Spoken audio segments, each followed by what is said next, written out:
আমরা অনেকেই আছি যারা দিনের বেশিরভাগ সময় কম্পিউটারের সামনে বসে থাকতে ভালোবাসি। এরই মধ্যে যদি আমাদের ফোনে একটা এসএমএস আসে, সেটা কিন্তু মোবাইলে দেখে আবার কম্পিউটারে ফিরে যেতে কিন্তু অনেকটা সময় ব্যয় হয়। তো যদি এরকম হয়, আমরা এই এসএমএসগুলো কম্পিউটারে দেখতে পাই, তাহলে বিষয়টা কেমন হয়?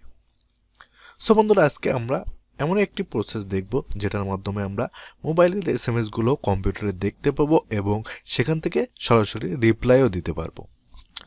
আর তার জন্য কিন্তু কোনো প্রকার সফটওয়্যারও প্রয়োজন হবে না, জাস্ট আপনাদের একটি ব্রাউজার ওপেন করতে হবে।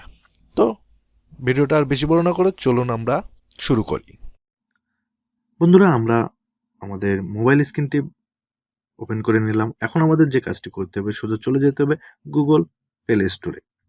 প্লে স্টোরে গিয়ে সার্চ করবেন মেসেজ লিখে।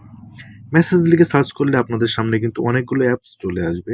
এখানে দেখেন যে 4 নম্বরে একটা অ্যাপস আছে, গুগল এলএলসি। এটা আপনাদের ফোনে যদি ইনস্টল না থাকে, তাহলে আপনারা অবশ্যই এটাকে ইনস্টল করে নেবেন। আর যদি ইনস্টল থাকে তাহলে এরকম ওপেন লেখা আসবে। কিছু কিছু ফোনে কিন্তু এটা ডিফল্ট দেওয়া থাকে, আবার অনেক ক্ষেত্রে দেওয়া থাকে না। যদি না থাকে তাহলে অবশ্যই আপনারা ইনস্টল করে নেবেন। এখন আমি জাস্ট এখান থেকে ওপেন করে নিচ্ছি এটা। এখানে দেখেন যে আমার সমস্ত মেসেজেসগুলো এখানে আছে।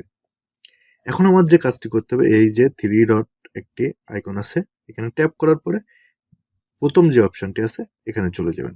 যাওয়ার পরে এখানে দেখেন যে কিউআর কোড স্ক্যানার। এখন আমাদের কাজ হলো আমাদের সামনে থাকা কিউআর কোডটাকে স্ক্যানার করা।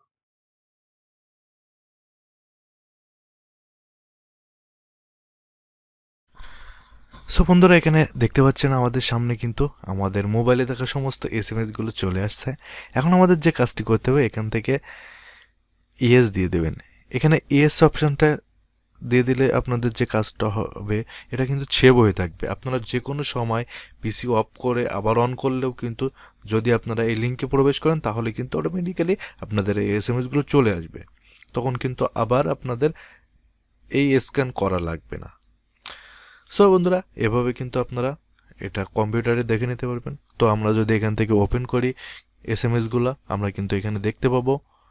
এখান থেকে চাইলে আমরা রিপ্লাইও দিতে পারবো। সো বন্ধুরা, এখানে আমরা কিন্তু আমাদের কন্ট্যাক্ট লিস্টে থাকা নামগুলো বা নাম্বারগুলো এনেও এখান থেকে আমরা তাদের সঙ্গে চ্যাট করতে পারবো, এসএমএস এর রিপ্লাই দিতে পারবো। সো বন্ধুরা, এটা যারা প্রচুর পরিমাণে কম্পিউটার ব্যবহার করেন তাদের জন্য এটা অনেক অনেক উপকার হবে তাদের জন্য। সো বন্ধুরা, আর বেশি কিছু না বলে আমি ভিডিওটা এখানে শেষ করতেছি। ভালো থাকবেন, সুস্থ থাকবেন। আর যদি এই ভিডিও থেকে আপনার একটু মাত্র উপকার হয়, তাহলে লাইক দিবেন, কমেন্ট করে আপনার মতামত জানাবেন আর সাবস্ক্রাইব করে পাশে থাকবেন। ধন্যবাদ।